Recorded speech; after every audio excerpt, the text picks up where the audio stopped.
Quarter number 1 features Kauli Vaast. Basically a stone's throw from this lineup. Loves surfing out here each and every day. Absolute charger, understands the reef so incredibly well. But he's gone up against a South African that is fearless, that trusts his instincts. Matthew McGillivray threw down the wave of the event yesterday. What a great clash to kick off finals day. You really can't go past the knowledge that a local has out here. You know, he knows this wave so well. As we see, the first wave of the morning. Hanging onto the rail is the South African, pulling up a little bit high and a challenging wave to ride. But now the priority rotation is underway. Probably just wanted to get his feet wet and see if he could sneak a score. Is locking into his first wave of finals day. Pulls in, super clean, disappears and comes out into the morning light. Kauli, the other way, he was probably, you know, he was deep as he could be on that wave, but it was just a bit short, you know. But, you know, he got the completion. So stylish. Nothing too deep for his, you know, ability and what we've seen from him, but just a really nice wave to kick things off. Not super open, but, you know, just beautiful barrel riding.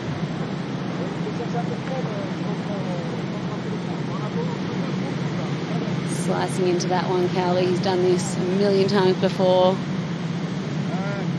It's something he doesn't even need to think about, does he? He just has that little whip under the hood without a problem. Got the exit, which I think will be very crucial for this slow heat in the morning. Now it's McGillivray's turn. Critical section. Knifes the takeoff, pulls in deep under the hood. It stretches out very quickly across the reef. But after what we saw yesterday, you're never counting him out. He goes down on the attempt to get really barreled, so we'll see Kauli Vaast take the lead. Welcome back to finals day. The South African in position, touches the rail for a moment. Now he's trying to slam on the brakes. He does that well and gets the completion out of the pit. Great execution. I feel like he could stop on demand. Doesn't matter how powerful the section is. He'll just jam his body into the face and get the vision. What'd you see here, Laura? Yeah, like you were saying, the ability that the natural footers have to stick their butt in the face there, to slow down. He read that so well, going high, just quite almondy at the end there, but he just snuck through that. As we always want to thank the late Manuzul for all he did for pro surfing, and it changed the game. You could hear your scores on demand. It changed everything in pro surfing, from strategy, the waves you let go.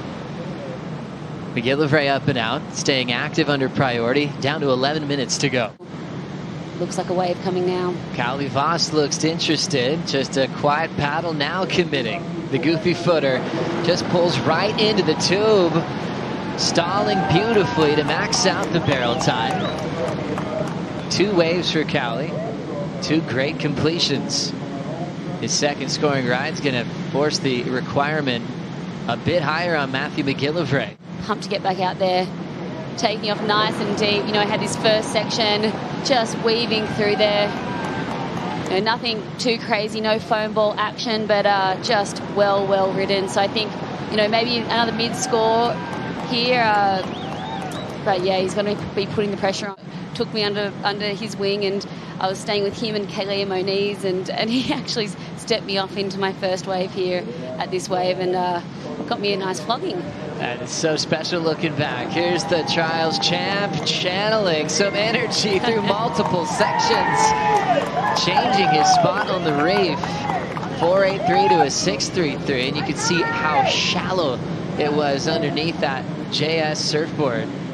So yeah, smaller wave, but so deep, just weaving through this on the foam ball there, and just getting a nice clean exit, just super clean this wave.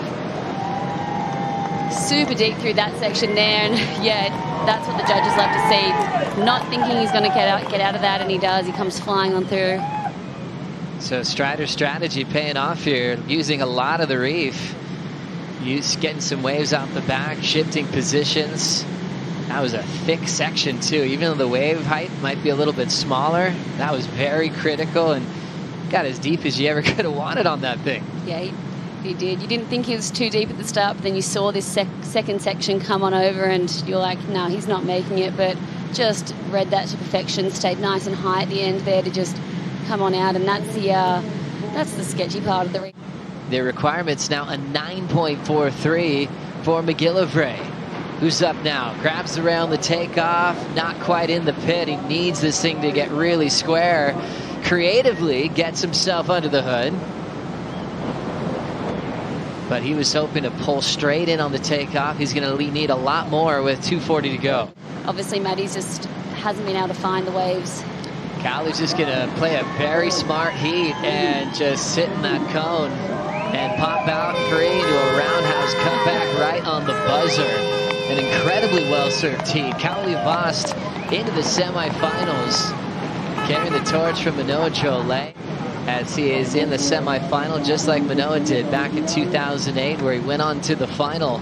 6.33, 5.93 is his top two as he's moving on to the next one.